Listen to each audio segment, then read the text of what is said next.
दोस्तों, जैसे कि आप सभी को पता है कि बीएसएनएल पे वॉलेंटरी रिटायरमेंट स्कीम यानी कि वीआरएस 2.0 चालू करने का एक जो उच्च अधिकारी है वो चालू करना चाहते हैं। ठीक है, इसमें एक बार हुआ था कि 2019 में बीएसएनएल का वीआरएस 1.0 हुआ था। उसके थ्रू 50% से भी ज़्यादा कर्मचारी को जो 50 साल के ऊपर है उनको नौकरी से निकाल दिया गया था। लेकिन उसको निकालने के लिए मोटा रकम, एक मोटा अमाउंट दिया गया था। ठीक है, क्यों निकाल दिया गया था? क्योंकि दोस्तों उतना कर्मचारी का, उतना एम्प्लॉयज का जरूरत ही नहीं था।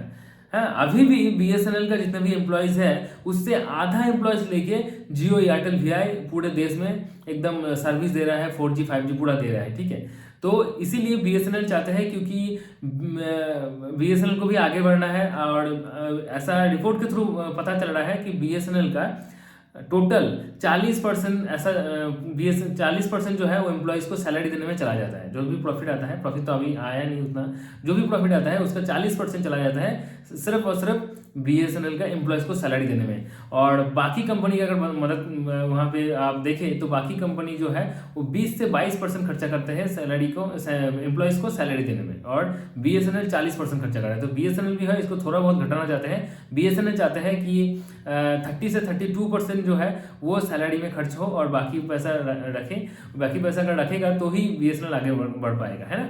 और इतना एम्प्लॉयज़ की ज़रूरत भी नहीं है, इसीलिए जो 50 साल के ऊपर है और जो मतलब टेक्निकल बारे में नहीं जानते हैं उनको निकाल दिया जाएगा।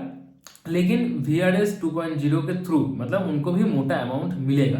लेकिन यहाँ पर जो बीएसएनएल एम्प्लॉयज़ हैं उन्होंने चिट्ठी लिखकर ऊपर तक पहुँचाया है और उन्होंने बताया कि हम लोग वीआरएस नहीं चाहते हैं, हम लोग काम करना चाहते हैं। ठीक है, काम वो कितना करते हैं वो सब पता है लोगों को, लेकिन काम करना चाहते हैं वो लोग, उन्होंने ऐसा बताया है।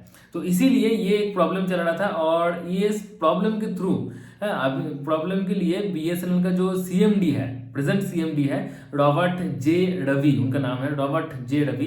तो उनका जो मतलब एंड डेट था, सीएमडी था, उसका एंड डेट था 1 जनवरी 2025 और उसके बाद से न्यू सीएमडी जो है ज्वाइनिंग होना था। लेकिन उनको अभी रख दिया गया है क्योंकि अभी जो प्रीवियस सीएमडी है बीएसएनएल का, चेयरमैन एंड मैनेजिंग डायरेक्टर पीके फुडवार जी, उन्होंने कहा है कि नहीं, जो रॉबर्ट जे रवि है उनका एंड डेट हो सकता है कि 1 जनवरी 2025 हो, लेकिन उनको और भी 3 महीने के लिए रख दीजिए क्योंकि ये वीआरएस का जो प्रॉब्लम है, ये प्रॉब्लम का समाधान जो है ये रॉबर्ट जे रवि जो है ये करके ही जाएगा। ठीक है, और यही अच्छी तरीके से ये जो बंदा है यही कर पाएगा। उतने न्यू अगर कोई सीएमडी ज्वाइन होगा तो वो वीआरएस को लेकर क्या होगा, कैसे होगा, ये सब सोचने में और भी 1-1.5 साल लगा देगा। इसीलिए अभी 3 महीने के अंदर रॉबर्ट जे रवि जो है उनका टाइम पीरियड बढ़ा दिया गया है और उनको बताया गया है कि वीआरएस का जो ये 2.0 का स्कीम है इसको आप जल्द से जल्द सक्सेसफुल